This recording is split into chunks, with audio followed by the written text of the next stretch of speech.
चलिए, चुनावी सफ़र के दौर में हम पहुंच चुके हैं वार्ड नंबर 42 में। और वार्ड 42 में अगर हम बात करें तो खासकर यहाँ जो भी प्रत्याशी हैं वो लगातार जनसंपर्क कर रहे हैं। और उसी में से एक है हमारे साथ मुनीलाल रविदास जी, जो लगातार जो है वो जनसंपर्क कर रहे हैं। उनसे हम समझने की कोशिश करते हैं कि खासकर आप वार्ड में जनसंपर्क कर रहे हैं, क्या कुछ समस्याएँ देखने को मिल रही है? देखिए, वार्ड 42 में समस्या तो देखने को जो जा रहे हैं, गली जितने भी मोहल्ले में गए हैं सब जगह से एक ही शिकायत मिली है कि हमारा नाली नहीं है, हमारे घर में पानी घुस जा रहा है। नाली की व्यवस्था जो है, नाली की समस्या बहुत बड़ी है। और दूसरे नंबर पे आता है कि पानी की समस्या बहुत बड़ी है। सफाई और पानी, बिजली तो हमारे बस का बात नहीं है, लेकिन जो सफाई का बात है और ये सफाई और पानी का ये बहुत बड़ी समस्या है।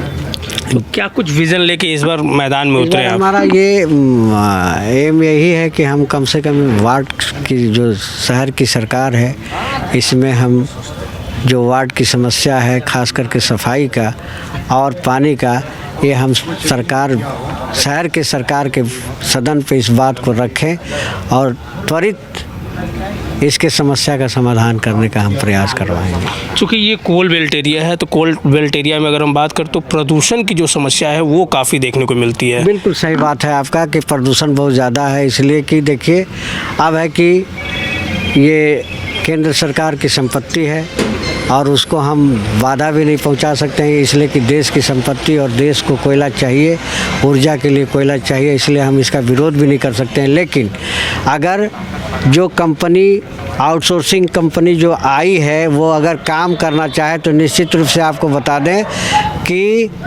बिना प्रदूषण का वो प्रोडक्शन कर सकता है।